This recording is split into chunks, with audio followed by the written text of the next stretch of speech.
저는 조용한 대접을 바라지도 않아요. 제발 김건희 여사 때문에 온 나라가 정말 절단이 나게 생겼잖아요. 지금 국정의 좀 중심에서 벗어나서 네. 정말 가만히 계셨으면 좋겠어요. 근데 그 전용기 끌고 뭐 혼자 외국 순방하는 적은 없잖아요.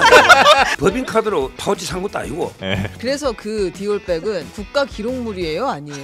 저는 기록물이 아니라니까. 아니다. 왜? 너무 이게 제가 보고 싶은 것만 좀 보고 듣고 싶은 것만 이게 들은 게 아닌가. 성찰하면서 좀 더 공부하고 더 많이 폭넓게 들어야 되겠다. 네네. 이러시면 저희가 좀 이미 진정성이 너무 있어지죠. 저는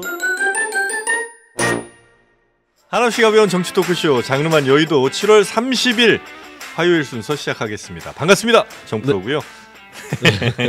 자, 뭐 바로 또 목소리 나오셨으니까 오늘 함께해 주실 분들 소개하면서 시작하겠습니다. 자, 방금 전에 목소리가 나온 우리 맥 정치사회연구소 서영주 소장님 어서 오십시오. 네, 반갑습니다. 네. 반가운 나머지 제가 좀 마음이 앞섰네요. 어떻게 요 더운 날 좀 체력 관리 잘하고 아, 계십니까? 예, 열심히 뭐 찌우고 있습니다. 예, 예. 아니 돈 많이 버시나 봐요. 뭐 진짜 풍채가 더 좋아지고. 풍채가 좋아지고 있어. 아, 그래요? 네, 속도 모르는 소리 하고 있어요. 네. 자, 그리고 요즘 뭐 방송마다 다 순회하시면서 그 사과하고 다니시는 우리 프로 사과로. 프로 사과로 서정욱 변호사님 어서 오시고요. 예, 안녕하세요. 네. 사과는 잠시 후에 저희가 한번 또 청해 듣겠습니다. 그리고 노영희 변호사님. 네, 안녕하십니까. 네, 반갑습니다. 자, 그리고 오늘도 뉴스를 또 잘 정리해 주실 우리 최윤경 기자님 반갑습니다. 네, 안녕하십니까. 네, 요즘 최윤경 기자님 팬들이 부쩍 늘고 있습니다. 아, 감사합니다. 네, 그 잔망스러운 웃음, 손짓, 네, 그게 아주 그 유행입니다. 네. 오늘도 잘 부탁드리겠습니다. 옛날에 소나기 소설에 잔망스럽네. 나왔는데. 보라색 니트를 좋아하는. 네. 자, 그러면 오늘 요즘 뭐 올림픽 때문에 정치 뉴스가 조금 이제 관심에서 뒤로 네. 좀 물러난 것 같긴 한데 뭐 저희가 또 올림픽 관련해서는 잠시 후에 또 전해드릴 게 조금 있으니까요. 네, 그거 참고해 주시면 좋겠고요. 우리 서정욱 변호사님은 올림픽 보세요? 예, 뭐 그 중요 부분만 봅니다. 하이라이트. 유튜브나 하이라이트. 그걸 중요 부분이라고 하나요? 뭐 결승전 이런 거 있잖아요. 주요 경기 뭐 이런 거 아니에요? 예, 예. 중요 부분을 예. 발췌해 보시고. 뭐 결승전이나 이런 거 있잖아요. 뭐 이렇게 양궁 뭐 이런 거. 네. 네. 굉장히 또 금메달 따면 기분 좋으시죠? 그럼요. 네, 애국 그렇습니다. 보수입니다. 스포츠에는 이게 여야가 없더라고요. 서포츠에는 여야가 예, 없습니다. 없어요, 진짜. 네. 자, 그러면 오늘도 또 정치 뉴스 짚어볼 게 있으니까요. 하나하나 좀 가보겠습니다. 한동훈 국민의힘 신임 대표, 네. 이 최상병 특검법을 한다고 다시 얘기를 한 거죠? 맞나요? 네, 어제 이제 언론과 인터뷰에서 그 최상병 특검법 관련해서 그 이야기를 걸고 내가 당선이 됐다. 내용을 진솔하게 설명하고 국민 눈높이에 맞는 길을 찾겠다라고 이야기를 했습니다. 그러니까 원래 이제 한다고 했었다가 네. 예, 그랬다가 이제 조금 발 빼는 거 아닌가 하는 뉴스들이 좀 있었죠. 뭐 네, 장동혁 최고위원 같은 경우도 지금 하는 게 무슨 실익이 있나 네. 이제 이런 얘기들 하면서 이거 빼는 거 아닌가 했다가 다시 이제 대표는 하겠다 네. 이렇게 이제 의지를 재천명한 거죠. 네, 근데 이제 어떻게 하겠다 하는 건지 네. 언제 발의를 하겠다 하는 건지 이런 이야기는 이제 구체적으로 하고 있지 않고요. 사실 이제 가장 심플한 건 발의를 하면 되는데 그때도 논의를 해야 한다는 이야기는 계속 했었어요, 한동훈 대표가. 네. 이제 어떻게 되는 건지는 서정욱 변호사님에게 한번 물어보겠습니다. 어떻게 되는 겁니까? 아니면 뭐 시작하기 전에 한동훈 대표 사과부터. 예, 한동훈 대표가 혹시 잊은 분이 계실까봐 제가 다시 한번 리마인드 시켜드리자면 한동훈 대표가 전당대회에서 1차에 과반이 안 된다. 넘는 득표를 해서 이제 끝날 것이다라는 게 이제 다른 여기 계신 분들의 주장이셨고 서정욱 변호사만큼은 무슨 소리냐? 절대 지금 뭐 한동훈 대표에 대한 여론 안 좋다. 1차에서 결코 50% 넘지 못할 것이다. 무조건 결선 간다. 이렇게 이제 얘기를 하셨죠? 그렇죠. 뭐 여론을 그대로 다 믿기 어렵다. 표본이 몇백개 안 되니까. 네. 여론보다는 이제 그 상당히 조직이 움직일 수가 있다. 대통령실이나 네. 현역 의원들, 특히 영남 당원들 네. 이렇게 제가 보고 이제 그 결선까지 가지 않겠는가 이렇게 했는데 내 주변에 한동훈 이제 지지하는 결과적으로 사람 한 명도 없다. 결과적으로 이제 그 뭐 제 판단이 틀린 거 이거는 제가 잘못을 인정하고 네. 사과드리고요. 그래요? 저도 이제 뭐 너무 이게 제가 보고 싶은 것만 좀 보고 듣고 싶은 것만 이게 들은 게 아닌가.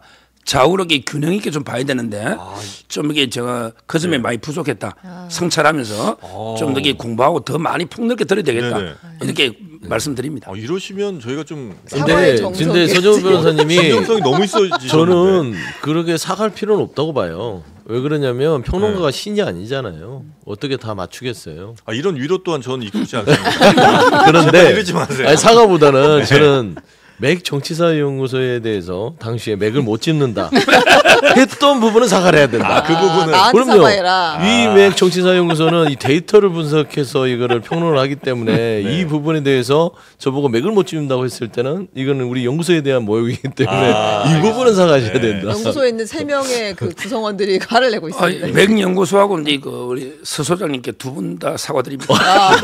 그럼 재밌 아니 제가 보니까 서정훈 변호사님이 오늘 돈 안 드는 일을 쉽게 하시네요. 네. 지금 7번째 사과하시는 거라고요 지금? 방송마다. 제가 몇 차례 사과를 쭉 들었는데 들을 때마다 깊은 감동이 오네요. 근데 확신을 가지고 얘기를 하시니까 네. 저도 솔직히 흔들렸어요. 그 당시에 너무 확신을 갖고 이게 얘기하니- 맞나? 맞나? 근데 하여튼 한동훈 대표가 대단한 건 확실했던 것 같아요. 왜냐하면 그때 당시에 서정훈 변호사뿐만 아니라 저도 이게 어디안이 좀 흔들리는 거 아닌가 이런 생각 솔직히 했었었고 그 다음에 제가 그때 얘기 듣기로는 네. 조직표가 움직이지 않는다고 사실 저는 그때 여기서 말했었잖아요.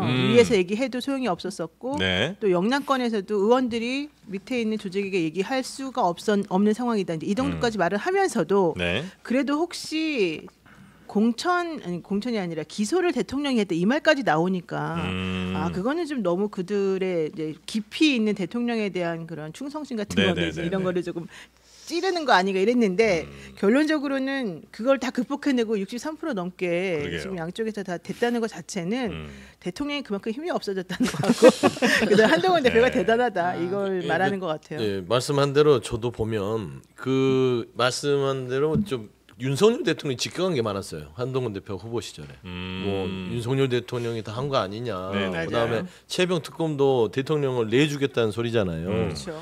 그랬음에도 불구하고 63%면 저는 이 보수층의 어떤 당원들이 윤석열 대통령 버렸다. 이제는 버렸다. 버렸다고 봐요. 그냥 마음에서 버렸고 네. 이제 새롭게 한동훈이라는 캐릭터를 받아들여서 네. 이제 보수의 이제 어떤 미래 권력으로서 그냥 딱 자리매김 하고 싶어하는 것 같아요. 그렇기 때문에 이제 윤석열 대통령이 그 자리에 다시 끼어들면 네. 난리가 날 것 같아요. 이게 예전에 네. 김영삼 대통령이 이회창 총재를 자기가 감사원장 시켰다가 나중에 그때 한나라당이었나 그 총재로 이제 데리고 와요. 그랬을 때 이회창 총재가 삼김 시대를 청산시켜야 된다라고 얘기를 하면서 김대중 그때 당시에 정치인이죠. 그 김대중 총재에 대해서 비자금 논란을 얘기하면서 김영삼까지 같이 공격하거든요. 그랬나요? 네, 그랬을 때 그 김영삼 대통령이 김대중에 대한 수사를 정격 중단시키면서 둘이 사이가 되게 나빠졌었어요. 그러다가 나중에 결과론적으로는 이회창 그 총재의 아들 병역 비리 문제가 터지고 별거 이제 막 터지면서 결국 이제 안 됐는데 그때하고 지금하고 사실 좀 비슷한 느낌이 좀 들고요. 그렇습니까? 그래서 원희룡 전 장관도 한동훈 대표에 대해서 너 제2의 이해창 될 수 있다. 이제 이 얘기를 그때 했거든요.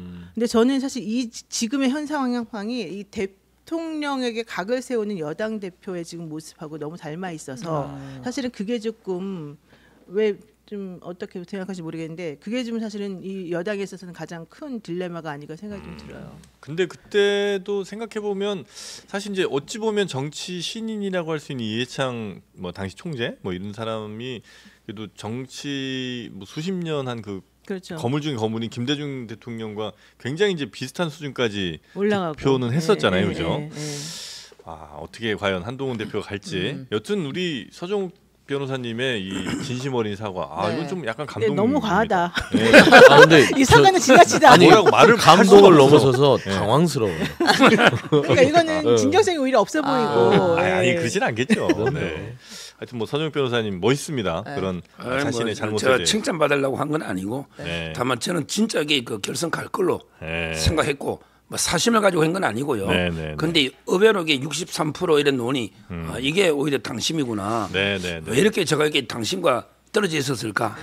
이런 이제 그 반성을 안 할 수가 없지 않습니까? 이거 네. 다른 차원이 아니에요. 근데 하나는 진짜 궁금한 게 있는데 그때 네. 당시에 많은 보수 유튜버들이 다 한동훈 대표 욕한다고 계속 여기서 주장했었거든요. 네. 본인을 포함해서.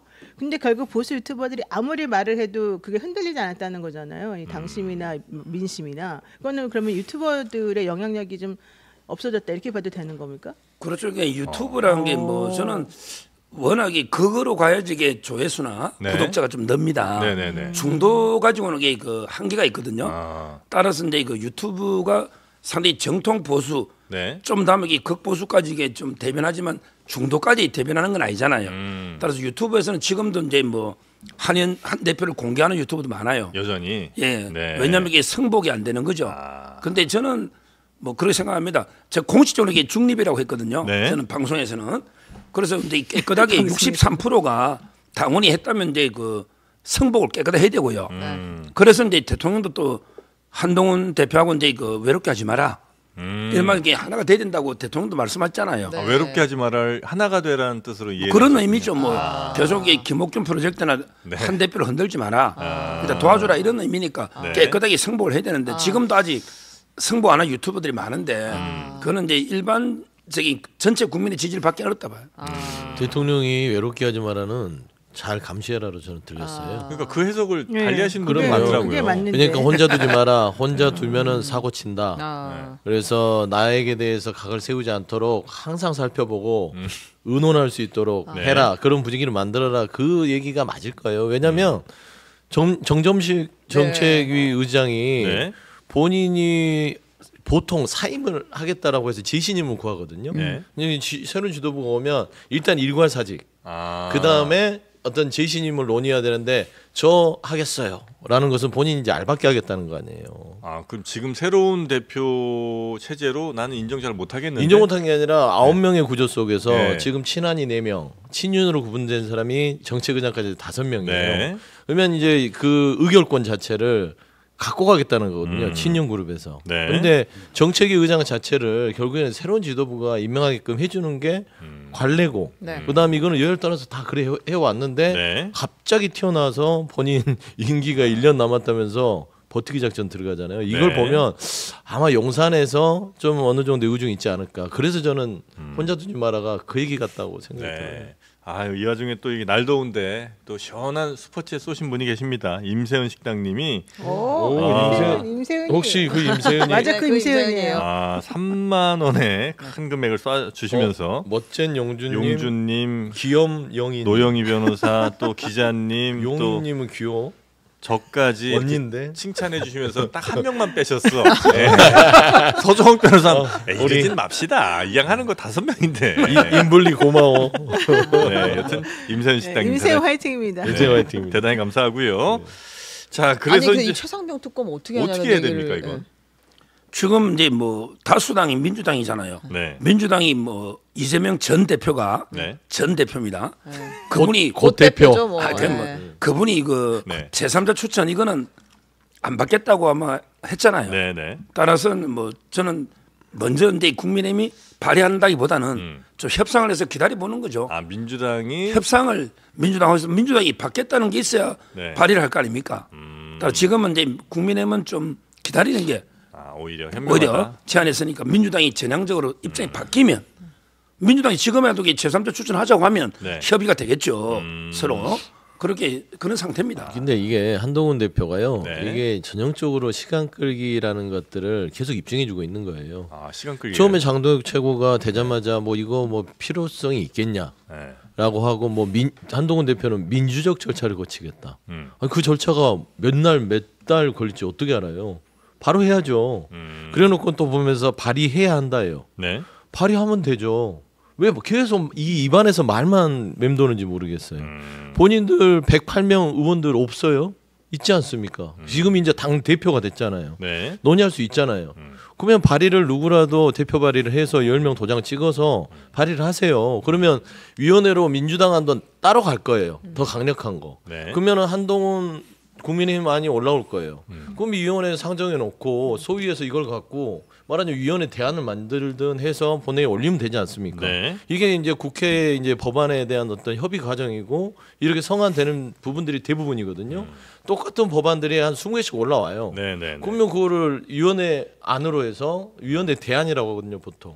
그렇게 해서 하면 됩니다. 특검법 똑같아요. 네. 근데 그걸 알고 있으면서도 자꾸 국민들한테 뭔가 변화를 하는 척 이렇게 하는 거 굉장히 좀 정치를 첫 걸음부터 못되게 하시는 거예요. 예를 들어 저는- 대표된 지가 한 2, 3일 정도밖에 안 됐으니까 그러면 네. 한 어쨌든 준비하고 발의하는데 한 그동안 열흘 보름 정도는 걸릴 거 아니에요? 아니 발의해야 한다가 아니라 네. 발의하겠다 네. 이래야죠. 아, 그래서 한 보름 정도 안에 만약 발의하면 그건 진정성이 있다고 그건 있다고 판단해 주시고. 아, 그 저는- 할 거라고 보세요? 그 실질적으로 지금 약간 간보기 지금 기간이다. 간보기 기간이다. 예, 왜냐하면 대통령에 네. 대해서 사실 약간의 협박성도 좀 들어가 있는 것 같아요. 네. 내가 어쨌든 최상병 특검에 대해서는 나는 수용하는 입장인데 그 구체적인 내용을 어떻게 할지 혹은 야당이 원하지 않는 방향으로 이걸 네가 다시 거부권 행사할 수 있을 정도로 만들어줄지 말지는 내가 나중에 결정해주겠다. 지금 당장은 내가 조금 너 하는 걸 좀 보겠다. 이런 저는 메시지가 좀 들어가 있는 것으로 보이고 네. 두 번째로는 헤게모니를 아직 의원들에 대해서 좀 완전히 장악하지는 못했기 때문에 지금 현재 그거를 자기가 추진하기는 좀 힘들다 이렇게 보여지거든요. 네. 그러면서도 어쨌든 힘은 내한테 있다. 내가 갑이다 이제부터는 이거를 지금 보여주는 포석의 길이라고 봅니다. 네, 네. 아직은 내가 힘이 있다. 요거 아니, 그러니까 앞으로 있을 것이다. 있을 것이다. 그리고 네. 지금은 아직은 헤게모니는 못 잡았지만 나는 얼마든지 잡을 수 있으니 나한테 잘해라. 네, 그 정도 메시지로 네. 보시고. 아니, 근데 할 거라고 보세요? 발의를? 저는 기다릴 걸로 봅니다. 안 왜냐하면 하고? 이제 그 먼저 하진 않고. 예, 발의를 하려도 이게 그 원내 대표하고 또 협의도 해야 되고요. 네. 원내 문제잖아요. 물론 이제 당 대표가 저는 뭐 최종 결정권자 당 대표라 봅니다. 네. 그렇지만 이제 또 협의를 안 하고 그냥 밀어붙이게 해도 그러면 이게 또 극한 갈등이 있을 수도 있잖아요. 그래서 아마 좀 이제 그 지켜보고 법안 준비는 할지 모르겠는데, 네. 근데 아무리 봐도 이게 이재명 대표는 이걸 안 받을 것 같아요. 왜? 이래 받아버리면 공수처보다 이게 더 못하거든요. 차라리 공수처는 그래도 문재인 대통령 때 임명된 수사관들이 검사들이 많아요. 네. 근데 그때 만약에 나갔어요. 대법원장이 나갔어요. 추천을 하면요. 네. 조희대 대법원장이잖아요. 네. 조희대 대법원장. 네. 윤석열 대통령이 임명한 사람이잖아요. 근데 이걸 받겠습니까? 그럼 이게 제3자 추천이 대법원장 말고 누가 추천하겠습니까? 변협회장? 변협회장도 저는 이제 약간 보수적인 인물로 봐요. 아, 그래요. 최근에 그 뭐 한변 공청회나 이 발언을 보면요. 그러면 이게 추천할 사람이 없어요. 제3자가 누가 합니까? 그래서 저는 이게 받기가 민주당이 상당히 어렵다. 네, 네, 이렇게 네. 봅니다. 어쨌든 잠깐만 그래서 공수처 지금 그 검사들은 문재인 대통령 때 있었던 사람들은 없습니다. 다 나갔습니다. 아, 다 그래요? 나가버렸습니까? 네. 네, 다 윤석열 나갔습니다. 정부에서 임명한 네. 사람들이 아, 됐고요. 그래서- 현재 수사는 검사들이. 네, 네. 그러니까 지금 검사들이 원래 25명까지 했었어야 되는데 18명 하는데 네. 실질적으로 그 당시 있었던 1기 검사들 다 나갔고요. 다 새로운 사람들이 됐고요. 그리고 김영흠 변협 회장이 저 그때 이걸 같이 했었거든요. 예. 변협 집행부를 원래 그렇게 막 보수적이지는 않은데 조금 점점 더 보수적으로 되고 좀 있긴 그렇죠. 해요. 예. 아니 그러니까- 근데 그 공수처 검사들도 정권 따라서 성향이 이렇게 저렇게 된 사람들을 보내요? 아니 뭐 그거는 뭐 낙인 찍어 이렇게 이제 뭐 블랙리스트처럼 이념 생활을 나누지는 않지만 네. 대략적으로 정치 이념은 다 가지고 있잖아요. 네. 어떻게 공무원이라고 무조건 사상까지 뭐 중립이겠어요? 아니, 그건 아니에요. 이분들은 좀 문제가 있어요. 현재 공수처에 있는 네. 검사들은 왜냐하면 이종호 씨 변호를 맡았던 그 팀이 다 아예 통째로 들어간 거나 마찬가지예요. 아, 예, 그래서 네네네. 지금 그 송 차장 대행도 그렇고 음.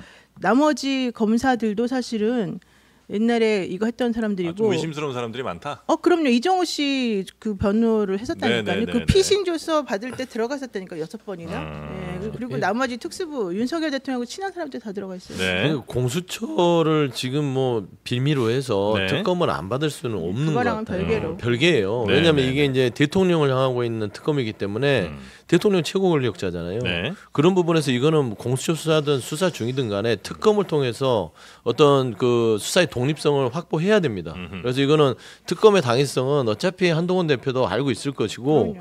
윤석열 대통령이 가장 잘할 거예요. 네. 윤석열 대통령이 최순실 국정농단 수사팀장을 하셨던 분 아닙니까? 네. 그래서 그 당시 특검팀이 끝나고 나서 355쪽에 대한 특검 해설서를 내요. 거기에 보면 본인도 수사팀장이었으니까 네. 제일 대표적인 게 한 세 가지가 있는데 첫 번째는 대통령이 임명하는 부분들에 대해서는 이거는 권한의 침해가 아니다. 왜냐? 대통령을 수사해야 되는 부분에 있어서는 특검은 반드시 필요하고 심지어는 대통령이 임명하는 것조차도 박탈하고 제3의 기관에서 특검 자체를 임명하도록 하는 게 맞다라는 네. 것이고 그다음에 수사 중인 사안. 그러니까 이게 특검 자체가 수사 중이니까 하면 안 된다. 그래서 예외적으로 둬야 되고 아주 제한적으로 해야 된다는데 그렇지 않다. 특검은 상시적으로 필요하다면 최고 권력자들 수사하기 위해서는 네. 특검을 수시로 해야 된다. 이런 것들이 당시에 최순실 그 특검팀에서 자랑스럽게 내놨던 말하자면 건데. 해설서를 내서 이런 기준으로 특검을 해야 된다고 했거든요. 그러면 지금 윤석열 대통령은 그 당시에 수사팀장이었다면 지금 대통령인 윤석열 대통령은 특검을 받아야 돼요. 네, 네. 고소하면 안 되고 특히나 한동훈 대표도 같이 했었기 때문에 받아야죠. 근데 지금 그 말대로 하면 한동훈 대표가 말하고 있는 제3자 특검이랑 뭐가 다르죠? 그러니까 이제 저는 이재명 대표께서 얘기했던 부분들은 대법원장이라고 특정지었잖아요. 한동훈 대표. 저는 그 부분에 대해서는 못 받겠다라고 한 것 같아요. 왜냐하면 예전에 이명박 전 대통령 BBK 특검했을 때 무죄 나왔을 때가 아유. 대법원장 추천이었거든요. 네. 저는 그 포인트로 들어온 거를 이재명 대표가 읽고 그거는 못 받겠다. 네. 라고 하는 것이기 때문에 일단은 한동훈 대표 진정성을 인정받으려면 내야 돼요. 네, 네, 네. 발의를 그러니까 하셔라. 중요한 건 결과론적으로 대법원장이라고 하는 객관적인 혹은 사법부의 최종 수장인 사람도 못 믿을 정도가 사실은 이런 거라는 거잖아요. 그러면은 대통령이 자기 이해관계가 있는 이 상황에 대한 특검 추천 권한을 자기 쪽 사람들이 가지게 하면 안 된다는 게 결국 포인트죠. 그러니까 지금 한동훈 특검법 그러니까 한동훈 대표가 말하는 특검법이나 여당이 주장하는 특검 추천 관련된 내용은 안 맞는다는 게 결국 요점이에요. 알겠습니다. 자, 그리고 한동훈 대표가 지금 정책위 의장 아까 뭐 얘기 잠깐 나오다 말았습니다만 새로 임명을 당연히 해야 되는 게 일반적인 관료에서도 맞는 거고 지금 상황에서도 역시 마찬가지로 해야 되는 거죠. 지금 이제 이게 대표가 바뀌면요. 예. 일괄적으로 이제 당직자들. 사표를 다 내 가지고 네. 새로운 이제 신임을 받는 거예요. 예. 먼저 사표를 반려할 사람도 있을 거고, 그다음에 교체할 수도 있는 거고. 네. 이게 아마 이제 관례였어요. 예.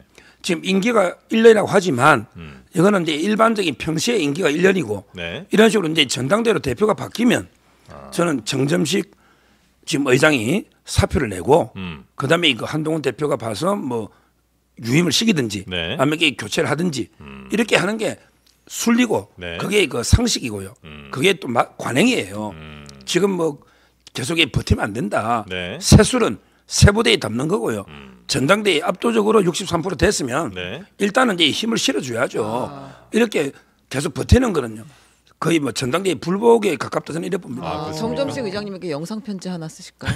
워낙에 방송 많이 가 괜찮아요. 아니, 그러니까 이렇게 제 말을 너무 일관되게 많이 했기 때문에 정점식 의장이 이거 모르는 사람은 아닐 거고 그러면 당연히 이제 자기가 물러나야 될 상황이라는 것도 알 텐데 지금 이러고 있는 거는 그러면 본인의 의지예요 아니면 나를 여기서 불쏘시개 물러나지 삼아. 못하게 만드는 그냥 어떤 영산이에요, 영산. 영산이라 얘기하면 되지. 이걸 돌려서 불쏘시개로. 얘기하는 거예요. 그렇게 영산의 이해하면 의중이죠. 됩니까? 그렇죠. 알겠습니다. 용산에서는 그러면 언제든 한동훈 내가 최고위원들 이렇게 쫙 해갖고 뭐 어렵게 만들 수도 있으니 너 좀 잘 합시다 이제 요 정도 의미로 메시지를 보낸다. 삼겹살 회동을 봤을 때는 네. 그게 이 윤석열 대통령이 전당대 63%에 대한 그냥 어떤 답을 준 거예요. 한동훈 대표 당신 그러니까 이제 동훈아 네가 많이 받긴 했으나 아직은 내가 탑이야. 내가 대통령이잖아. 내가 원탑이야. 예. 그러니까 많은 사람 불러놓고 세워놓은 거잖아요. 너는 원 오브 댐이야. 라는 걸 확인시켜 준 겁니다. 네. 보통 이렇게 이제 그 뭐 유시민 작가도 얘기하셨던데 대통령일 때 독대. 이 원순위 집단에서의 어떤 가장 큰 권력 서열을 할 때는 네. 항상 본인은 강한 거를 보여줘야 된다고 하잖아요. 저 윤석열 대통령 캐릭터는 그런 것 같아요. 서열을 중시여기고 다시 재확인을 통해서 아무리 당원들이 63%를 하고 내가 보냈던 원희룡 후보 자체가 18.87을 하더라도 그래도 내가 지금 원탑이니까 네. 적당히 해라. 아. 라는 신호들을 한 것이고 그게 저는 정책위의장의 어떤 말하자면 알박기 형식의 버티기로 나타나지 않았냐라고 좀 보이죠. 절대 뭐 외롭게 하지 않겠다는 어떤 의지인 것 같아요. 대통령의 의지. 계속해서. 한동훈 대표 네. 만약에 정점식 의장 바꿔요. 네. 그러면 이제 용산에선 또 가만히 있기는 쉽지 않겠군요. 가만히 있지 가만히 않겠죠. 근데 가만히 안 가만히 있으면 있어야지. 어떻게 뭘 되겠어요? 하겠어요. 그러니까. 그래봤자 의미가 네. 없어요. 사실은 할 수 있는 게 없어요, 현실적으로는. 용산이? 아니 현실적으로 이제 원내대표를 움직여가지고 뭔가 사사 껌껌 불편하게 만들거나 뭐 그렇죠. 이제 아, 그럴 하는 수는 그런 있고. 정도는 있겠지만 현실적으로 아니 대표가 하겠다는데 그거를 어떻게 할 수는 없겠죠. 네. 근데 일방적으로 좀 바꾸기도 어려운 게 네. 원내대표하고 이제 협의한 다음에 의총의 추인을 받아야 되거든요. 아. 일방적으로 이렇게 밀어붙여서 강제로 바꾸다가 네. 의총의 추인이 안 돼 버리면 아, 그러면 이게 그 스크래치 나겠죠. 리더십에 상처가 오잖아요. 이거는 이제 그 상식적으로 순리에 따라서 서로 협의해서 네. 이렇게 처리해야 됩니다. 네네네. 근데 그 처리 상식적으로 순리에 의해서 지금 우리나라가 이렇게 정치권이 오진 않았던 것 같아서 여쭤본 건데 여튼 그렇게 가는 게 순리에 맞다. 네. 네. 그리고 대통령 용산 얘기가 뭐 잠깐 나왔습니다만 드디어 이제 제2부속실이 생깁니까? 드디어 생기는 것 같습니다. 대통령실이 네. 이제 배우자의 보좌를 공식적으로 맡는 제2부속실 설치를 추진한다라는 보도가 나왔는데요. 네. 그러니까 대통령 비서실 직제 개편, 시행령 개편 후에 인선 작업을 거쳐서 8월 중엔 설치를 마무리하는 쪽으로 네. 방침을 세웠다라는 보도가 나왔습니다. 이거는 계속해서 뭐 저 제2부속실 만들려고 했던 야당의 요구에도 부합하는 거라고 보면 됩니까? 무슨 부합하는 건 아닌 것 같고요. 이제 하다 못해서 만들려고 했잖아요, 계속. 하다 못해서 네. 밀려서 하는 거라서 별로 그렇게 나이스 보이지는 않아요. 근데 윤석열 정부는요. 이런 게 취임하면서부터 용산 이전 그다음에 민정수석실 폐지한 거 다시 부활시켰잖아요. 네. 이게 다 사안들이요. 지난 정부 욕하면서 써먹었던 카드잖아요. 지난 정부 민정수석들이 이런 폐해가 있어서 우리는 안 만듭니다 하면서 멋있는 척했는데 그거 만들었고 네. 사과 안 했어요. 그다음 제2부속실도 마찬가지예요. 결국에는 지난 정부 욕하면서 이부속실 우리는 두지 않겠습니다. 그리고 당시에 이제 김건희 여사가 허위 경력으로 대국민 앞에 사과하고 조용히 내조하겠다고 했으니 이부속실 필요 없다라고 해놓고서는 이부속실 만들잖아요. 근데 이게 뭡니까? 본인에 대한 공약들을 뒤집으면 사과라도 최소한 해야 되잖아요. 네. 무슨 뭐 대단한 일 하는 것처럼 이부속실을 이제 설치를 추진하겠다. 이건 좀 솔직히 너무 아마추어 같고요. 아, 그래요? 솔직히 염치가 너무 없는 정도. 염치가 없다. 염치 없죠. 그렇지 않아요? 아니 근데 안 하는 것의 그 이유는 뭐였고 이제 와서 하는 것의 이유는 뭐예요? 지금 이걸 잘못 알고 있는 분이 있는데 네. 예를 들어 이제 그 부속실이 있으면 좋아요. 오히려 이게 김건희 여사 입장이 좋은 겁니다. 네. 왜 안 했냐면 이게 그 예산도 절감하고 네네네. 작은 청와대, 작은 대통령실 네. 이런데 그 명분이. 그리고 이제 조용한 내조 네. 이래서 이게 없앴던 거예요. 네. 근데 오히려 뭐 국민들이 설치하라 하라니까 얼마나 좋은 겁니까? 이런 걸 이게 불감청 고소원이죠. 원래 이제 그 폐지한 이유가 네. 조용한 내조 때문에 그 조직도 설림하는 이런 거였는데 하라고 하니까 그럼 이게 제대로 보좌를 해주니까 아니 옛날에 김혜경 여사는요 뭐냐면 이게 배우자 팀이 있었어요. 배우자 팀이 경선 전에는 이재명 대표. 김혜경 여사가 네. 배우자 팀 그다음에 경선에 이겼잖아요 이낙연 대표한테 그리고 생긴 게 배우자실이 생겼어요. 거기에 현역 의원이 이해식 의원이 실장이고요. 권향엽이라고요. 네. 이분이 국회의원 된 사람이에요. 네. 그분이 부실장이었어요. 네. 저는 영부인도 아닌 사람이 그때 차량도 선도차가 있고 본차가 있었어요. 근데 이거는 영부인 놀이라고 봐요. 저는 김혜경 여사는. 근데 상대적으로 김건희 여사는 배우자실 있는 게 없었거든요. 오히려 이게 부속실도 없애려고 했고 근데 뭐 체계적인 보좌가 필요하다. 이런 논의가 나오니까 이번에 아마 저는 설치하는 거니까 네. 김건희 여사도 상당히 좋은 거죠. 뭐. 아니 근데 여기서 중요한 게 이거예요. 보세요. 질문을 하면은 그 질문의 본질적인 얘기를 안 하고 딴 얘기를 하다가 마지막에 딱 한마디를 해요. 체계적으로 필요하니까 좋은 거다. 근데 왜 그게 체계적으로 왜? 필요해졌냐? 이게 지금 질문이거든요. 그럼 체계적으로 필요하게 된 이유는 조용한 내조를 한다 그래놓고 안 했기 때문이라는 거잖아요. 조용한 내조를 왜 안 하냐고요. 그리고 솔직히 말해서 그 당시에 이걸 하게 되면 예산도 감시받아야 되고 이것저것 할 게 되게 많으니 네. 안 하고 싶어 했을 것이다라는 게 사실 우리들 생각이었었잖아요. 네. 그럼 그런 부분에 대한 얘기는 안 하고 자꾸 왜 어디서 김혜경 여사 얘기가 갑자기 왜 나오고 그런 얘기가 왜 나와요? 마음속에 그러니까 그게 이게 아니잖아요, 지금. 저기 왜냐면 이게 국민들한테 오해가 있을 수 있어서 네. 좀 사실을 바로잡아줘야 되는데 배우자 팀 배우자실 있는 게 대단한 특혜가 아니에요. 총선을 지역구에서 국회의원 선거를 치르더라도 배우자를 옆에서 보좌하는 분들이 스태프들이 있습니다. 선거에 도움이 되기 때문에. 아, 국회의원 선거에 다 마찬가지예요. 어디나 있죠. 여성 국회의원이 나오면 남편분이 돌아다니는데 거기에 옆에 붙어서 일정 짜주고 누구를 만난다 해주는 분이 있어요. 근데 광역 선거는 더더욱 그렇고요. 대선은 더더욱 그렇습니다. 도지사 선거만 나가도요. 그 옆에 사모팀이 있어요. 그거는 당연한 건데 그게 마치 이재명 대표의 그 김혜경 여사가 뭐 배우자 팀과 배우자실 있는 게 대단한 영부인 놀이를 한다. 그건 사실과 다르고요. 그거는 이제 왜곡되게 이제 사실 전될 수 있다는 것이고 김건희 여사 조용한 내조 뭐 얘기를 하는데 저는 조용한 내조를 바라지도 않아요. 제발 김건희 여사 때문에 온 나라가 정말 절단이 나게 생겼잖아요. 그렇지 않습니까? 아니 김건희 여사 전당대회부터 문자 논란, 국민의힘 많은 이슈들의 많은 이슈. 그다음에 김건희 여사 지금 검찰을 그렇게 치욕적으로 만든 게 김건희 여사 아니에요. 그렇죠.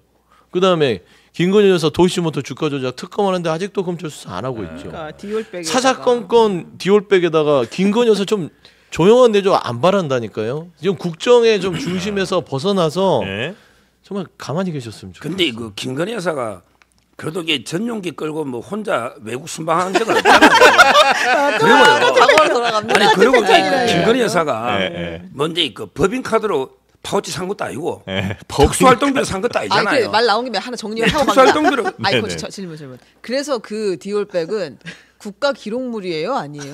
저는 제가 분명히 말했잖아요. 지금 맞아. 법률부터 선물. 1년에 하는데 그죠. 저는 기록물이 아니라니까. 아니다. 왜? 아. 외국 정상들끼리 주고받아야 그렇죠. 기념할 가치가 아니, 있잖아요. 일관되게 주장하신 이거는 겁니다. 그냥 일반 우리 사인끼리 선물이에요. 아. 그러니까 써도 되고 돌려줘도 되고 아하. 죄를 줘도 된다니까. 제가 받아 올 거라니까 나중에 네, 맞아요. 저희 집사람 줄 거예요. 그러면 이철규 의원과 권익위의 말은 어쨌든 잘못된 말이에요. 권익위는 이게 제가 다시 아니, 봤더니 그러면 네. 기록물이 아니다. 네. 근데 가사 기록물이 하더라도 외국인이니까 이게 이래 있더라고 신고 뭐가. 아니, 그러면 제가 권익위 거는 전문을 다 읽어봐야 돼. 남편이 공무원인데도 300만 원 상당의 그 받는 게 그냥 단순 선물이라고 보고 그거는 받는 건 문제 없고 받아도 되고 안 받아도 되고 돌려줘도 되고 안 돌려줘도 되고 그렇다는 말이에요. 그러면 이 부정부패 방지법 이거 왜 필요합니까? 김연아법이라는 게 대답을 해보세요. 그 왜 필요하냐고. 국민권익위원회에서도 그 부분에 대해서는 약간 좀 답을 애매하게 말해. 아니 답을 민감해하더라. 거기서 답은 대통령은 처벌받는 사람이 아니니까 네. 이거는 뭐 수사도 할 필요 없으니까 뭐 어떻다 이렇게 끝을 냈는데 현실적으로 그건 말이 안 되는 소리인 건 뭐 뻔할 뻔짜고 뻔할 뻔짜 진짜 말이다. 근데 비서실장도 아무튼 기록물인지 아닌지 올해 판단을 해가지고 판단한다는 기록관으로 거죠. 넘긴다고 했는데 그럼 아닌 것으로 우리 저는 모두 아니라고 생각하면 이제 되나요? 주장하는 아니, 거예요. 이번에 청문회에서도 해석해봐야지. 권익위에 나온 사람이 답을 이상하게 했잖아요. 네. 물어볼 때마다 아니 다른 권익위는 대답을 제가 봤을 때 했잖아요. 지금 너무 많이 꼬여. 아니 그러니까 아니 김건희 길을 못 잡고 여사의 이 이름이 나오기만 네. 하면 이게 네. 온 나라가 스탠스가 꼬여요. 봐봐요 명품백 부분도 대통령도 망신당했죠. 비서실장 망신당했죠. 노알 로짜죠 진짜. 아 그러니까 아니 대통령 기록물이라고 막 떠들다 대통령 기록물이 맞다 틀리다 하다가 갑자기 아니라 그러다가. 유모비서관이 깜빡한 사건이에요. 그냥 네. 이게 뭡니까? 그 다음에 말씀한 대로 도이치모터 주가 조작에 계좌를 뭐 모르고 빌려줬던 어떻든 간에 행위가 있었잖아요. 명품백도 이게 받은 부분도 잠깐이라도 받았던 행위가 있었잖아요. 그러니까 그 행위를 저지른 게 김건희 여사예요. 네. 이 명품백 수사하느라고 대한민국의 권익위가요 왔다 갔다 합니다. 제일 처음에는 외국인한테 받은 선물이고 이건 대통령 기록물이라 했다가 국회 나와서는 본인들이 대통령 기록물을 한 적이 없다는 아니 거야. 게다가 돌려주라고 했다 그랬는데 최재형 목사랑 카톡 요번에 나온 걸 보면은 새벽에 뭐 주고받은 문자 보면은 최재형 목사가 그러잖아요. 아 그때 지난번 게 마음에 안 드셨으면 새로운 걸 다시 드릴까요? 이렇게 물어봤었잖아요. 다 괜찮은 걸로 안 내고 주겠다는 걸로. 나온다는 이야기를 하면서. 그러면 결론적으로 그 말을 들었을 때 내가 이걸 안 돌려줬나 이 부분에 대한 확인이 사실은 개인적으로 했었어야 되고 유무행정관한테 지시를 해서 물어봤었어야 되는데 그게 아니었잖아요. 결론적으로는 그럼 그 변명이 또 안 맞는 말일 수 있다는 거 아니겠습니까? 거기에 대한 답을 했었나요? 안 그죠? 했어요. 답이 없었죠? 네. 있긴 했어요. 근데 익심했어요. 저는 파우치백의 나쁜 순서대로 60 아니에요. 3위, 다음에 2, 1위를 보면요. 네. 김건희 여사 저는 잘못했다 봐요. 왜냐하면 이게 선물도 안 받는 게 좋아요. 아. 받은 게 잘못했어요. 아, 굳이 잘못을 그다음에 따지자면 3위예요. 네, 3위. 그다음에 두 번째는요. 2위는 누굽니까? 공금을 특수활동비를 이게 횡령해 가지고 사는 거예요. 예. 우리 김정숙 여사 이제 그 샤넬 옷도 있지만 의상 아하. 지금 이게 수천만 원 압수수색 들어갔고 네. 그다음에 그 구두 15컬레 네. 한복 6벌 아. 이게 전부 빳빳한 게 관봉권으로 산 거잖아요. 네. 이런 데 특수활동비로 파우치 사는 거 있잖아요. 횡령해서 이게 두 번째 이게 나빠요. 이제 2위입니다. 가장 나쁜 게 뭐냐? 김정숙 2위. 가장 나쁜 게 그 법인 카드를 가지고 개인 파우치를 사는 거야. 이거는 왜 나쁘냐? 예. 공무원들이 야간에 특식 먹을 돈을 빼와. 예. 그리고 이게 허위로 서류를 꾸며 예. 왜 파우치 샀다고 못 하잖아. 예. 누가 근데 파우치를 그거는 아니, 예를 그거는 들면 없는 사실이잖아. 예를 들은 거죠. 파우치 그 산 누가 했다는 게 적이 아니잖아요. 없지. 제일 존재하지도 나쁜 않는 게- 걸 가지고 제일 나쁜 순서가 선물 받은 게 3위. 특정인이 아니고 예, 특정인 네, 아니에요. 제일 나쁜 사람 1, 2, 3위 매겨 보자면 여기 보면 법인 제일 나쁜 게 카드로 뭐 선물 받은 거는 국민 세금을 축낸 건 아니잖아. 이진식이 제일 나쁘네. 결론은 그럼 그거네. 얘기하면 이진식이 제일 나빠. 세 번째가 특활비, 이진식이 제일 세 나빠. 번째가 법카. 이진식이. 이렇게 보면. 법카를 아, 자, 100만 원어치 빵을 샀다 하루에. 예. 그러면 이제 그건 어떻게 해야 그러니까 될까? 법카로 아니 횡령하면 그러니까 네, 네. 김건희 여사를 네. 보호하기 위해서 네. 지금 온 나라가 네. 비정상적으로 돌아가요. 비상식적이고 제가 최근에 참 이 정상적이라고 생각했던 게 그 최지우 변호사라고 네. 김건희 네, 여사의 네. 변호사예요. 네. 뭐 행정관 출신이라고 하는데 이분이 그 검찰이 제 3회 장소 경호처에 가서 휴대폰을 뺏긴 상태에서 조사를 했잖아요. 네. 그리고 뺏은 이유를 물어봤더니 뭐 경호상 이유도 있지만 휴대전화가 폭발의 위험이 있답니다. 네. 그러면은 지금 우리들 왜 폭발물을 갖고 아, 다니죠? 모르셨어요? 네. 위험합니다. 그러니까 그러면 긴장하셔야 그러면 돼요. 집어넣으세요. 그러니까 이게 말도 안 되는 변명들을 네. 우리 국민들이 듣고 있는 거예요. 누구 네. 때문에요? 김건희 여사를 보호하려고. 네. 아니 그러니까 서정환 변호사도 불쌍한 게 말도 안 되는 변명을 많이 해요. 가끔 가다가 누구를 위해서. 저는 변명이 일반적으로 세 가지 경우 네. 그렇다. 법카를 개인적으로 이용하는 거, 그다음에 네. 특활비를 막 쓰는 거, 예, 그다음에 그다음에 선물 받는 거. 선물 받는 거죠. 아하. 근데 특활비 하면 검찰이요? 아니 누구든 간에 누구든 간에 아. 예. 특활비 이 거론되는 분들이 몇 분 또 네, 계신 것 있습니다. 같네요. 네. 네. 여튼 이런 순서대로 우리 선영 나쁘다. 변호사님 판단에는 네. 더 죄질이 안 좋다. 네, 네. 자, 그렇게 제2부속실은 이제 뭐 확실하게 만들어지는지는 모르겠습니다만 아마 이쪽으로 추진을 하는 것 같긴 하고요. 그런데 네. 중요한 거 이거잖아요. 특별감찰관 추천한다는 거 아니겠어요? 특별감찰관 추천을 요청한 거. 이렇게 되면은 배우자와 사촌인의 친족 수석비서관 이상 고위공직자 비위 행위를 감찰하는 사람을 이제 임명하겠다. 대통령이 이제 하겠다는 얘기잖아요. 이렇게 되면 그 배우자의 어머니와 배우자의 오빠가 지금 현재 수사 관련된 부분이 있지 않습니까? 이거는 어떻게 되는 거예요? 지금 이게 검찰관. 기존권은 이제 뭐 모르겠어요. 그렇죠. 그거는 기존권은 수사 지나가고 대상인 이제부터 거고. 하겠다는 네. 거죠. 왜냐면 나머지 사실은 여러 그러니까 이걸 뭐라 그래야 돼 여죄라 그러나 나머지 혐의들이 사실 좀 남아 있어서 이걸 질문하는 거예요 말하자면 특별감찰관을 임명하고 나면 네. 그 지금 현재 기소는 안 돼 있지만 네. 있는 그런 것들이 게 몇 개 다- 있거든요. 다 그런 것 좀 포함해서 다 하겠다는 감찰해야 거예요. 되겠죠. 그러니까 대통령이 지금 그런 다 모든 하겠죠. 것들을 다 하겠다. 네. 아 저는 제2부속실로 감동할 필요가 없어요. 왜 우리가 뭐 감동 이거 안 대단하게 뭐 당연히 해야 될 걸. 아니 이거를 칭찬할 이유도 없고 뭐 이게 설치된다는 것들이 바로 정상적으로 됐다고 판단 평가할 필요도 없어요. 네. 그러니까 해야 될 일을 먼저 해야 되는데 네. 이 부속실을 가지고 지금 국민의 눈을 가리려고 하는 행위거든요. 대통령실이. 네. 뭐냐면 지금 대통령실이 해야 될 거는 김건희 여사의 특검을 받는 거예요. 본인의 배우자에 대해서 아주 투명하고 공정하게 공정과 상식에 맞게 그거를 거부하지 않고 받으면 돼요. 이 부속실 설치 안 해도 됩니다. 네. 근데 특검을 거부하려는 목적으로 이 부속실을 통해서 설치해 놓고 앞으로 관리 잘하겠다. 네.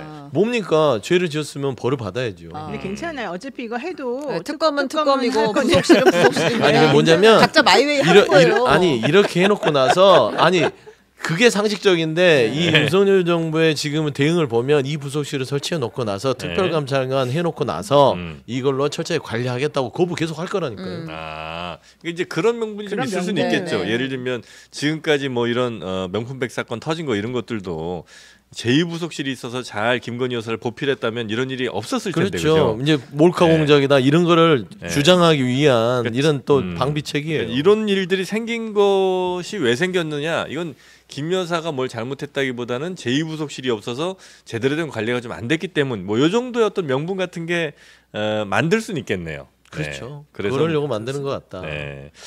자 그러면 제2부속실 어떻게 만드는지는 네, 네, 한번 살펴보고요. 네. 필리버스터가 네, 지금 기록이 나왔다면서요? 네, 필리버스터는 이제 어제 끝났고요. 네. 5박 6일 동안 법안 4개를 통과시키고 끝났습니다. 네.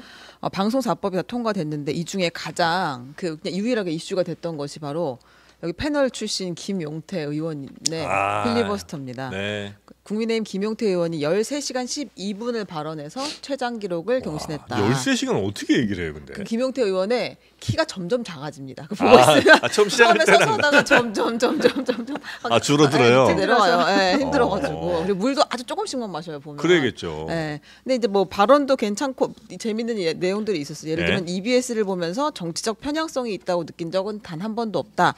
팽수에게 정치적 편향성이 있느냐 아니면 뽀로로가 문제가 되느냐 EBS는 건들지 마라. 그러니까 이게 왜냐면 맨 마지막에 EBS법 개정안 반대 필리버스터였으니까 그 내용들이 나왔는데요. 그 당시에 듣고 있는 사람 거의 별로 없었어요. 없었는데 이 필리버스터가 다 끝나고 나서 이제 추경호 원내대표가 나와가지고 네가 우리 체면 살렸다 하는 이제 표정으로 꼭 안아주는 그런 장면이. 따뜻한 허그가 있었군요. 네. 근데 저거는 저는 좀 이상했어요. 왜냐하면 EBS 법을 지금 개정할 때가 아니다라는 게 사실은 그 좀 전에 말씀하신 거에 주된 요점이었는데 EBS 법 이번에 개정안 올라간 거는 이사 숫자 늘리고 이것저것 잘하자는 뜻이지. 지금 김용태 의원이 얘기하는 것하고는 사실 무관해요. 그렇기 때문에 그걸 가지고서 잘했다고 칭찬하는 거는 좀 부적절하지 길게 한 게 잘했다. 지금 국민의힘 내부는 어떠냐면 사실은 우리가 필리버스터 하자고 했는데 하겠다는 사람도 많지 않고 길게 하지도 못해가지고 약간 면이 안 서는 상황이었어요. 듣지도 않았었고. 게다가 처음에는 막 잤죠. 이러니까 되게 민망한 상황이었는데 그래도 용태야 네가 면을 체면을 세워줬다. 세웠구나. 이런 분위기가 강합니다. 무슨 체력장 하는 것도 아니고 매달리기 오래 매달리고 칭찬받는 그런 느낌이잖아요. 그러니까 이 내용도 중요하고 필리버스터의 의미도 중요한데 필리버스터 하기 전에 여야가 좀 합의할 수 있는 그런 좀 액션이라도 하고 나서 이런 또 반대 토론을 한다면 칭찬 받을 만하지만 아이고 그냥 협상도 안 하고 그냥 뭐 어거지식으로 필리버스터 하는데 오래 매달려서 고생했다.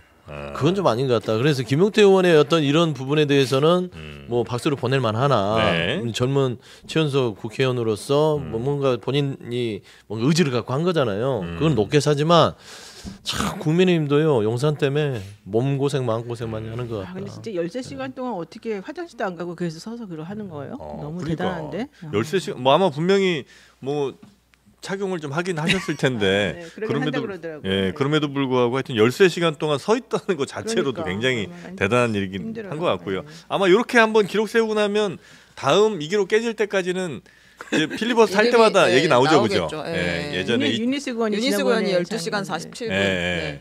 그래서 뭐 2024년에 김용태 의원이 세웠던 13시간 12분이 최장 기록이었으나 이번에 뭐 기록이 깨졌습니다. 이런 얘기가 또 분명히 나오겠죠. 자, 하여튼 김용태 의원 한번 저희가 조만간 한번 모셔보도록 하겠습니다. 그리고 문제 인물 이진숙 후보자 결국은 청문회는 끝났고요. 보고서 채택은 하지 않는 것으로 보류한 것으로 했고요. 그리고 대통령실에서 이제 그 방통위원장 그냥 임명하기 전에 국회 재송부 요청을 할 수가 있는데 그걸 했습니다. 그러면 다시 한번 상임위에서 논의를 해서 보고서를 채택할지 말지 결정해서 알려주는 거고요. 만약 채택 안 한다고 하면 대통령이 그냥 임명을 할 수가 있어요. 그렇게 갈 것 같은 거죠. 그리고 가고 있습니다. 그 다음에는 어떻게 됩니까? 이제 이진숙 방통위원장이 임명이 됐어요. 그 다음에는 와인 많이 사시고 빵 많이 사시겠죠. 또 왜 그럽니까? 아무튼 동질감이 많이 기자가 왜 그래요? 많이 사셨어요. 호텔에서 6천만 원 긁는 거는 그것도 그냥 호텔이 아니라 아주 초인류의 고급 호텔만 다니셨고요. 골프장도 어떻게 그렇게 골라서 다니셨는지. 저는 더 궁금한 게 있어요. 한 달에 대전 MBC 때 사용할 수 있는 법인카드 한도가 220만 원이었대잖아요. 근데 그러면은 그 이상 결제면 원래 결제가 안 돼야 되잖아요. 근데 어떻게 2배씩 맨날 결제가 그렇지 돼요? 않습니다. 높은 사람들이 하면 또 그냥 결제를 해줘요? 그 대신 영수증을 제출해야 되는데 안 했대요. 하겠죠. 그러니까 근데 그거를 계속해서 그동안 내버려 두고 대전 MBC는 스스로 감사도 안 하고 그런다는 거예요? 대전은 욕하지 말아 주십시오. MBC를 회사는 다릅니다. MBC를 욕해도 되는데. 그래요? 대전 사람이라니까. 하여튼 뭐 그 대표 정도 이렇게 되는 분들은 나중에 이제 뭐 어디 저 상대 거래처 누구 만났는데 결제했는데 갑자기 안 되면 안 되니까 뭐 그런 것 때문에 아마 여론은 두대 나중에 그 뭐 해명을 한다거나 이런 게 좀 있긴 해야 되겠죠. 아무리 대표라도. 해명도 안 하고 그렇죠. 2년을 계속 그냥 쓴 거죠. 그러니까 영수증이라도 최소한 내는 것이 규칙인데 아니 그런 것도 없이 마구 쓰고 다녔다는 것이죠. 그다음에 빵 얘기가 나와서 그러는데 우리가 그냥 빵 얘기를 왜 그렇게 많이 하냐. 근데 정상적인 분이라면 네. 220만 원 한도 내에서 쓴다는 걸 본인도 알 거 아니에요. 예. 물론 이제 더 초과 지출할 수는 있으나 예. 근데 빵을 막 한 달에 100만 원 이상씩 사서 왜 어디다 이런 얘기들이 없어서 맨날 직원들한테 빵을 돌린다? 그게 물어봤더니 실제는 빵이 아닐 수도 있다네요. 그렇죠. 네. 아까 서정욱 변호사님 빵이 얘기했잖아요. 빵 뭐예요? 상품권 있잖아요. 네? 빵을 빵 구매할 수 있는 상품권. 그러니까 서정욱 변호사님이 기프트 카드 좋은 같은 예를 거. 들으셨잖아요. 이렇게 법인카드. 이게 파우치를 사기는 그러니까 네. 법인카드를 다른 용도로 산 것처럼 해서 그거를 돌려서 네. 한다 이거 얘기하신 게 그런 주유소도 거죠? 마찬가지였어요. 맞죠? 그 얘기하신 거잖아요. 200만 원 결제가 돼 있어서 아니 기름통이 60리터 들어가는 게 기본인데 한 번에 200만 원 어떻게 어떻게 200만 그냥. 원이냐 물어봤더니 그게 아니다. 주유 상품권을 샀을 것이다. 그걸로 또 다른데 쓸 수도 있고 그렇죠, 하니까. 그렇죠. 그런 거일 가능성이 이건 있다는. 만약에 얘기죠. 그렇다면 굉장히 심각한 문제긴 하네요, 그죠? 그래서 빵깡이다 이런 얘기 들었어요. 지금 이게 그 MBC가 그런 헛술한 조직이 아니에요. 예. 그런 게 그렇게 막 써가 감사에 안 걸리겠습니까? 네. 그런 조직이 아니고 그냥 네. 저는 이게 공시에 불과한 거고요. 네. 이런 말 있잖아요. 중동의 그럼 뭔데? 속담에 그 개는 짖어도 낙타는 간다. 어디 속담이요? 중동에 중동이요. 낙타가 아. 사막에 배거든요. 네. 낙타가 물건 싣고 자꾸 막 이게 개들이 막 요란하게 짖어대. 아. 근데 낙타가 조금 더 두려워하고 의연하게 걸어가면 개가 깨갱하고 꼬리 내립니다. 네. 이 속담이에요. 네. 이게 이제 우리나라 오면서 개는 짖어도 기차는 간다 했는데 음. 민주당이 아무리 뭐 개라고 비유하는 건 아니지만 짖어대도 대통령이 그대로 임명합니다. 이거 의미 없는 아무런 의욕도 없는 걸 뭐 현장 검증 가서 3일 동안 4일 동안 떠들어도 네. 근데 이게 듣는 사람도 없어요, 우리. 듣는 사람도 없어요. 그냥 듣는 사람이 임명합니다. 없어요. 그럼 이게 앞으로 어떻게 되느냐? 네. 8월 10일 날 이제 그 임기가 되거든요. 네. 아마 이번에 되면 부위원장도 그 같이 김태규 외에도 누구든 또 할 거예요. 예, 예. 네. 그죠? 그러면 이게 두 분이 되니까 지금 절차를 밟고 있는 박문진 이사 하고 이제 그는 9명은 방통위원장 임명이 됐습니다. 법에 네. 방통위원장이. 네. 그런데 원래는 이게 안건을 24일 전에 인터넷에 올리지만 부득이한 경우에 생략할 수 있거든요. 따라서 이제 바로 임명할 수가 있어요. 네. 항상 이 칼을 빼는데 대통령의 칼이 좀 더 빨라. 총을 쏘면 이게 민주당은 쫓아와. 자기들이 본회의 열고 뭐 탄핵한다고 난리치도 네. 쫓아올 수가 없어요. 대통령이 속도가- 빼는 칼이 더 빠릅니다. 아. 대통령은 임명장 주고 바르게 임명할 수가 있죠. 예. 민주당은 시간이 걸립니다. 탄핵하는 탄핵하는데. 예. 그러면 이게 어떻게 되느냐? 네. 박문진 아움이 바뀌고 예. 지금 이제 그 사장은 워낙에 그 법정 제재나 MBC가 많이 망가져 있잖아요. 그러다 보니까 이게 사장이 아마 해임되면서 예. 바뀔 겁니다. 예. 여기까지가 이게 MB 정상 1라운드다. 1라운드다. 예, 그렇게 아마 예정대로 고래 갈 겁니다. 그게 이준숙의 역할이고 이준숙의 사명이다. 네. 그거 끝나고 나면 탄핵 소추도 올라가봤자 이제 자기는 또 그만두고 네. 이제 그 다음 사람으로 바톤을 넘길 것이다. 지금 이거잖아요. 네. 그렇죠. 그러면 그거 하기 위해서 또 다른 사람 그거 오로지 박문진 이사 선임하기 위해서 이 사람을 임명한 거밖에 안 되는 거고 결국은 이 또 청문회 절차 또 거쳐야 되고 또 해야 되고 네. 이거 지금 똑같은 거 하겠다는 거 아닙니까? 이게 나라를 위한 아, 거. 그건 아닙니다. 이번에는요. 예. 이번에는 이제 그 이동관, 김홍일 그다음에 그 부위원장 있잖아요. 예, 예. 이상인. 예, 이상인. 그 세 명으로 이게 끝이고요. 예. 이번에 그 이진숙 후보자님께 3년 갈 겁니다. 왜? 어떻게 탄핵이 그래요? 올라와도 버틴다. MBC만 정상화시켜 나면 그 다음부터 이렇게 답답한 게 없어요. 방통이 마비되면요. 오히려 이게 좌파 단체들 지원받거나 또 이게 종편들 심사하거나 네. 이게 마비되면 이게 민주당이 더 답답합니다. 그러면 이게 헌재 가면 두세 달이면 끝나거든요. 네. 왜? 기각될 건 뻔하니까. 사유가 없잖아. 탄핵하더라도 예, 사유하도록 이게 헌재 가면 지금 헌재 6대 3입니다. 예. 윤석열 임명한 게 그러면 이게 두세 달이면 9대 빵으로 기각될 거예요. 9대 빵으로 왜 사전에 탄핵한다고 하니까 아무 잘못한 게 없잖아요. 그러면 이게 이번에 탄핵 기각되고 네. 아마 이준석 끝까지 갈 겁니다. 왜? 아, 그래요? MBC만 정상화시키면 그 다음부터는 이게 뭐 답답한 거는 민주당 좌파 시민단체들이 많지. 아니에요. 뭐 답답할 거 없습니다. 헌법재판소 재판관 바뀌는 게 10월달에 바뀌는 사람들이 있고요. 예. 내년 초에 바뀌는 사람들이 있어요. 그래서 만약에 서정욱 변호사 말대로 그렇게 빨리빨리 진행되면 오히려 그 전에 다 정리가 됩니다. 10월달에 바뀌니까. 아니 그 지금 6대 3도 이른바 거꾸로 6이 돼야지 탄핵할 수 있는 건데. 네, 기각이 그게 될 거라 쉽진 이런 않을 거 아니에요. 이야기잖아요. 그 불가능하죠. 행안부 장관도 이게 9대 빵으로 졌잖아요. 거의 근데 서정욱의 천기 누설 같아요. 이거 잘 들어보시면 향후 대통령실의 계획이 뭔지를 잘 알 수 그러니까 있는데 여기서 질문은 그래서 그런 절차를 계속해서 하면서 결국 이렇게 돈 낭비하고 시간 낭비하고 국민들 스트레스 받게 하고 이걸 하겠냐? 오로지 MBC를 장악하기 위해서 이게 질문이에요. 그러니까 오히려 MBC를 지키기 위해서. 그러니까 MBC를 정상화하기 위해서라고 아마 아니, 생각. MBC를 근데 지키려고 이게 민주당이 무리하게 방문진만 하는 거예요. 갈아버리고 그러고 나면 이진숙이 할 일은 끝난다. 나중에 탄핵으로 해서 그냥 계속 시간 끌기를 하든 아니면 기각이 되든 버티겠다. 지금 이런 아니, 시나리오인 거잖아요. 탄핵 소추하게 되면 일단은 직무가 정지가 되니까. 네, 그냥 버티자는 거죠. 근데 지금 버텨도 시나리오는. 상관이 없는 게 좀 있으면 MBC가 할 또 게 없잖아 심리학. MBC가 또 다시 그 재승인 되는 거 그거가 올해 있어요. 올해 네. 12월인가 있어요. 그래서 그걸 지금 노리고 있는 것 같기도 한데 그건 옳지 않다는 거에 대해서는 아니 뭐 재승인이야 설마 뭐 안 되게 하겠어. 방송이 자꾸 대마불사라고 이게 큰 방송이니까 MBC처럼 하면 이게 없애야 됩니다. 이런 방송은. 그러니까 이게 법정 제재가 얼마나 쌓이고 가짜 뉴스가 판치했잖아요. 네. 대마불사 아닙니다. MBC도 KBS도 없애려면 없애버리는 거예요. 저는 방송이 제대로 방송을 해야지 너무 이게 근데 그게 제대로 된 방송인지 아닌지는 누가 판단하는 거예요? 심의위원회에서 이게 법정제 점수 쌓이고 있잖아요. 제재 점수가. 예.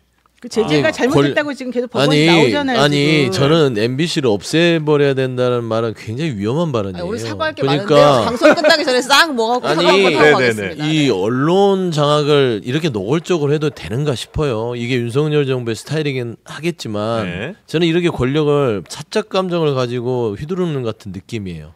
그러니까 이 윤석열 정부의 방통위원장들은 어떤 느낌이냐면 한 타자 상대하는 한 투수예요. 야구에서 그러지 않습니까? 네. 타자 하나만 상대하고 내려가는 투수들. 이동관도 따져보면 그렇게 했죠. KBS. 그 그리고 한 타자 해고 동안 나갔고요. 투수들. 네. 그다음에 김홍일도 두 번째 타자. 뭐냐면 MBC 이사에 대한 이제 결의 할 수 있도록 그러니까 그거 해놓고 물러났죠. 원샷 원킬로. 원샷 원킬입니다. 이번 세 번 이진숙 후보자도 마찬가지예요. MBC만 장악해서 이사진 임명하고 네. 끝. 끝. 그리고 나서 그 다음이 이제 좀 말하자면 학자나 이런 사람을 해놓고 그냥 앉혀놓을 거예요. 말한다면 이진수 후보까지는 탄핵을 염두에 둔 그러니까 한 타자를 상대하는 그런 말하자면 이제 뭐 먹튀형 그런 임명자단 말입니다. 네. 근데 국정운영 이렇게 하면 안 돼요. 왜 그러냐 염려가 되냐면 MBC를 말한 대로 정상화한다고 뭐 없애버린다. MBC를 잘못 손대면요, 이건 국민적 여론이 들고 일어날 수가 있어요. 그 정상화란 말을 함부로 그러니까 쓰지 말아주세요. 그러니까요. 네. 그런 부분 매우 그런 불쾌합니다. 그런 부분에 뭐가 있어서 정상화야 도대체. 저는 네. 비정상적인 이 정부에서 네. 모디 정상화를 운운하는 것도 네. 말도 안 되고요. 네. 견제받지 않은 권력 썩잖아요. 네. 근데 권력을 이렇게 막무가내로 거부권 행사하고 네. 방송장을 노골적으로 쓰잖아요. 네. 이게 스테로이드 같은 거예요. 네. 스테로이드 과대 복용하면 어떡합니까? 압수형이 처음에는 심각하죠. 근육이 생기는데 네. 근육이 많이 한번 썩어 들어가요. 네. 그러니까 본인들 윤석열 정부는 자기들이 권력을 이렇게 쓰면 썩어 들어가고 있다는 걸 모르는 거거든요. 언젠가는 정말 크게 후회할 일이 있지만 MBC를 건들면 안 된다라는 부분들은 정말 명심하셔야 된다. 네. 자, 일단- 두 가지 빨리 네. 하시죠. 사과. 아니 근데 일단 네. MBC에 대해서 지금 현재 상황이 되게 좀 망가졌다라고 이제 아마 판단하시는 것 같고 예. MBC는 지금 매우 잘 가고 있다고 보세요? 아니면 MBC는 굉장히 좀 힘들어졌는데 이 원인은 서정익 변호사랑 완전 반대 상황으로 보고 계세요, 우리? 아니 그러니까 MBC 부분의 정상화를 이런 식으로 말도 안 되는 예전에 그 노조 탄압하고 좌파에 대한 색출을 했던 그런 사람을 방통위원장으로 임명을 해서 네. 이 사진을 그 청문회에서 나왔잖아요. 국민의힘에서 어떤 방향으로 갈 겁니까 했더니 기울어진 거를 바로잡겠다. 그러니까 본인들의 우파 성향상으로 바꿔서 지금에 있는 모든 프로그램을 싹 갈아엎고 네. 그다음 인사도 다 본인들의 보수 쪽으로 하고 과연 이게 정상합니까?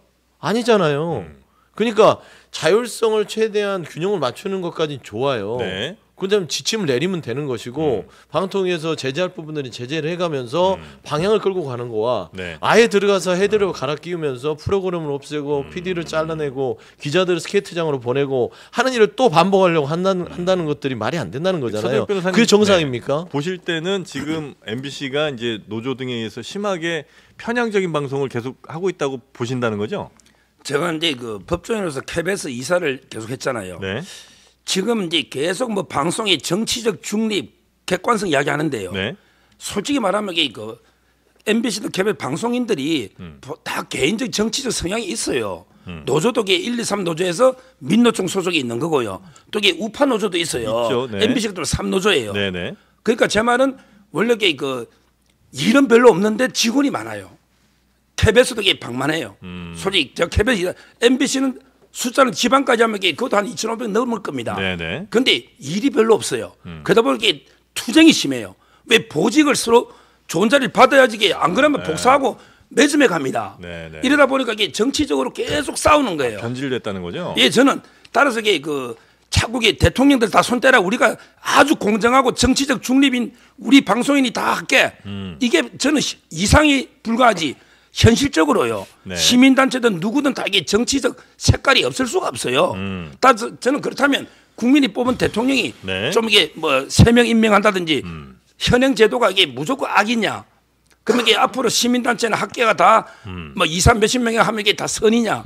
이렇게는 안 봅니다. 네네. 그래서 문재인 대통령 때도 뭐할수 우리 있을 것 문재인 같고. 대통령이 다 임명을 사실상 해서 KBS, MBC 다 바꿔놨잖아요. 네. 그래서 최성호, 그다음에 뭐 박성재, 지금 이제 안영준 이렇게 MBC가 왔고요. 네. KBS도 그랬거든요. 저는 앞으로도 계속 그래야 한다. 예, 이렇게 저는 보시는 이게 거예요? 나쁜 게 대통령이 하는 게 자꾸 이게 관여라고 생각하지 말고 네. 국민의 방송이잖아요. 국민이 뽑은 게 대통령이잖아요. 네. 그럼 대통령도 3명 지명할 수 있는 거예요.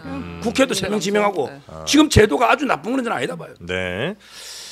그러나 이제 그러니까 일단 요거는 하나 너무 길게 갈 필요가 저는 없을 것 같아요. 네. 이 이슈를 우리가 무슨 막 양쪽 입장을 들었으면 됐지 더 무슨 논리적으로 들어갈 만한 일은 전혀 아닌 것 같은데 네, 네, 네. 아무튼 그건 사과를 하고 가시는 게 서정국 교수님 걔는 지져도 낙타는 간다. 이제 민주당이 지져도 민주당이라고 방통위원장 개 비유 안 한다고 제가 말했잖아요. 아까.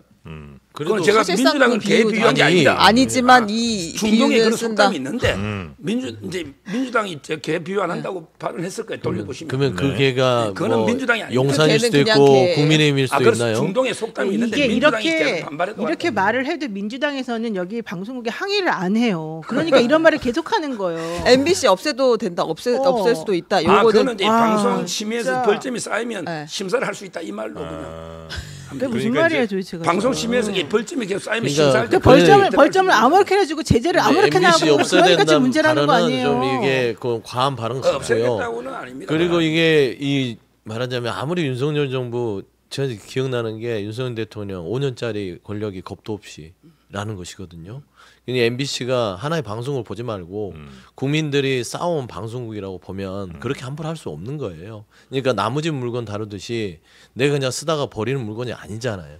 그러니까 좀 더 소중하게 다뤘으면 좋겠다. 이게 국민의 자산이지 5년짜리 권력의 자산이 아니다라는 생각을 좀 접근을 했으면 좋겠어요. 아니 게다가 대통령이 관여를 해도 된다니요. 대통령이 왜 방송에 관여하고 언론에 관여를 합니까? 그걸 관여해도 된다. 대통령을 국민이 뽑았으니 국민이 뽑은 대통령은 이런 데 관여해도 된다. 어떻게 그런 발상이 나와요?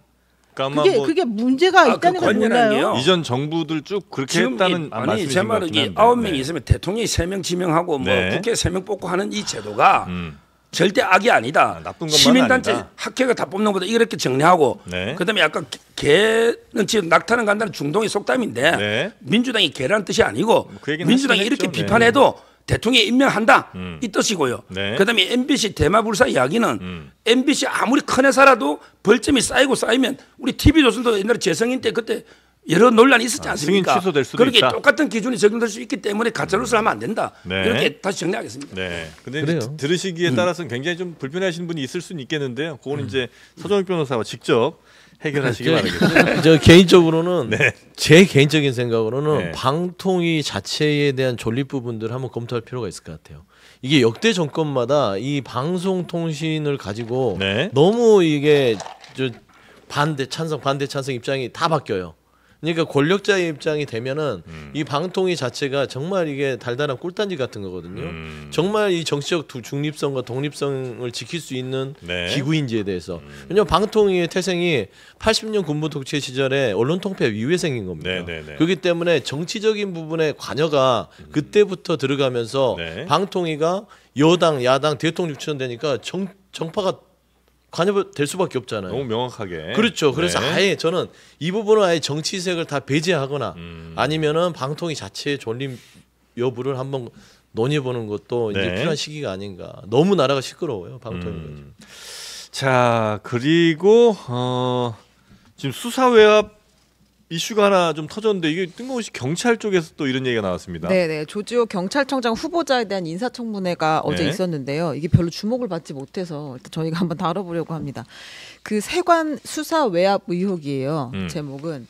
그러니까 말레이시아 마약 조직의 필로폰 반입 사업 사건을 이제 영등포 경찰서에서 수사를 하다가 음흠. 잡았어요. 몸에 이제 24kg를 두르고 들어오는 걸 잡았는데 잡아서 보니까 세관 직원들이 여기에 연루가 돼 있다. 그러니까 세관의 협조 없이 이 사람들이 그냥 들어올 수는 없었던 거라는 걸 확인한 것 같아요. 그럴 것 같은데. 네, 그래서 영등포 경찰서 수사팀에서 요거를 바로 세관 공무원이 연루됐다는 진술을 확보했고 이걸 상부에 보고를 합니다. 네. 그러니까 영등포 서장, 그다음에 서울 경찰청, 그다음에 윤희근 청장에게 네. 쭉쭉쭉 보고가 됐고 바로 훌륭한 성과라는 칭찬을 받기도 했어요. 네. 그런데 일주일 뒤에 영등포 경찰서장이 갑자기 이 수사를 한 형사과장에게 용산에서 사건 내용을 알고 있다, 심각하게 보고 있다라는 취지로 말했고 브리핑을 취소하라고 합니다. 이 사건 굉장히 사건 꽤 큰 관련해서 사건이고. 예, 영등포 경찰서에서 사실 네. 이런 거 하나 있으면 이제 엄청 홍보를 많이 해야죠. 하고 우리가 수사 잘했다, 네. 장사를 많이 하게 되는데 브리핑을 취소하라고 했고 네. 이 과정에서 이제 형사과장이 수사 외압을 느꼈다라는 걸 주장을 했어요. 그 과정에 또 어떤 일이 있었냐면 서울청 생활안전부장이었던 조병노 경무관이 형사과장에게 전화를 걸어서 네. 뭐 관세청 국정감사할 때 야당 도와줄 일 있냐라고 하면서 요 내용을 빼달라는 취지의 이야기를 했다는 거예요. 관세청의 문제를 드러내는 경찰 수사 결과가 나오면 네. 이게 야당으로부터 공격받기 쉬우니 네. 그런 거 하지 말아라. 야, 이거 뭐 국정감사 도와줄 일 있냐라고 했는데 예. 그 이후로도 4차례 전화를 했는데 이 사람이 이 서울청 생안부장이었다는 조병노 경무관이 바로 멋쟁 해병 대화창에서 이종호 씨가 아니 승진시켜줄 것처럼 언급했던 경찰 간부예요. 그러니까 이게 이제 또 다른 멋쟁 그- 해병이 여기 또 갑자기 왜 등장하죠? 멋쟁 그 해병이 멋쟁이 해병에 있던 그 경찰관이 네. 항상 이 조 경무관하고 같이 움직인 사람이죠. 어. 그래서 항상 수발 들고 항상 뭐 같이 일했다는 그런 사람이죠. 아 그래요. 그래서 지금 관세청에 대한 어떤 경찰 수사를 좀 막으려고 했던 혹은 이제 그 브리핑을 발표를 네. 못하게 하려고 했던 외압이 있었던 거 아니냐. 네. 어느 수준에서 왔는지는 잘 모르겠으나 네, 네. 요거는 근데 이 구조가 사실은 네. 이번에 최혜병 특검에서 외압을 행사한 그 구조는 똑같다는 거죠.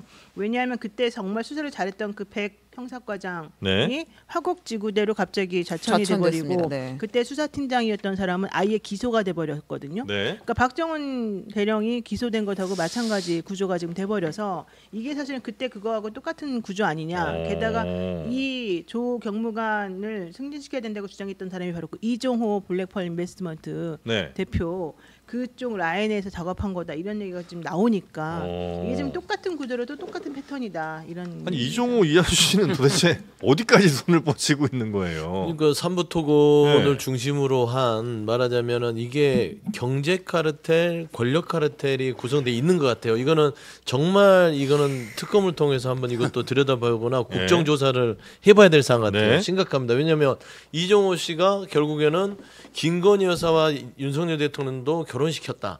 라고 할 정도로 친문을 과시했고 김건희 여사와 김건희 여사 어머니 네. 대통령의 장모의 통장도 관리하면서 도이치모터 주가 조작에 관여했던 걸로 유죄받았고 네. 그다음에 최근에 멋쟁이병에서 말하자면 임성근 일사단장의 말하자면 구명운동까지 나섰고 보면은 이분이 지금 조 경무관에 대해서도 지금 이 제보에서 구해준 어떤 영향력이 네, 네, 있다라고 지금 다 확인이 되잖아요. 네. 그러면 이거는 용산과 한남동과 관련된 이종호라는 사람이 결국에는 많은 경제적 이익과 권력 이익을 같이 공유하는 그런 조직적인 어떤 이런 모임이 있지 않냐라고 네. 좀 상당한 의심이 되는 부분이다. 게다가 그 백 형사과장이 이거 용산에서 알고 있다, 심각하게 보고 있다 이렇게 말했잖아요. 이게 결국 이 구조는 똑같은 네. 거라는 거죠. 용산 경찰서는 아니겠죠?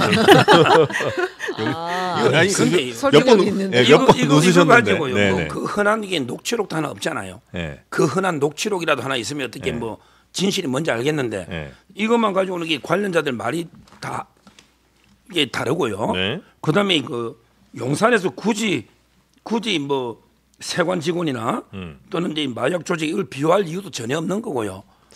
아무 이유가 없잖아요. 지금 이게 아니, 뭐 누구하고 연결된지도 모르겠고. 관세청이 누구를 보호하려는 건 아니에요?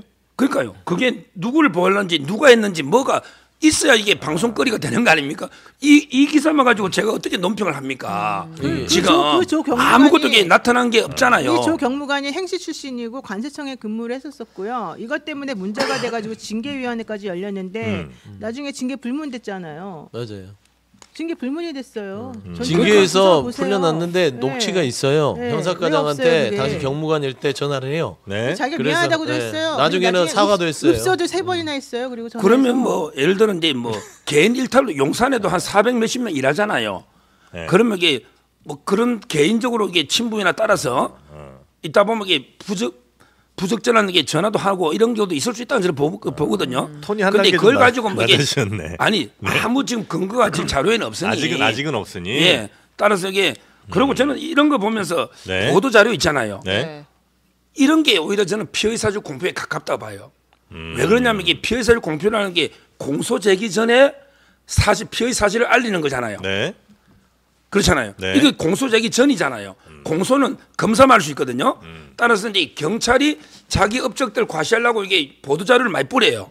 이런 거는 이게 좀 법적으로 한번 따져봐야 됩니다.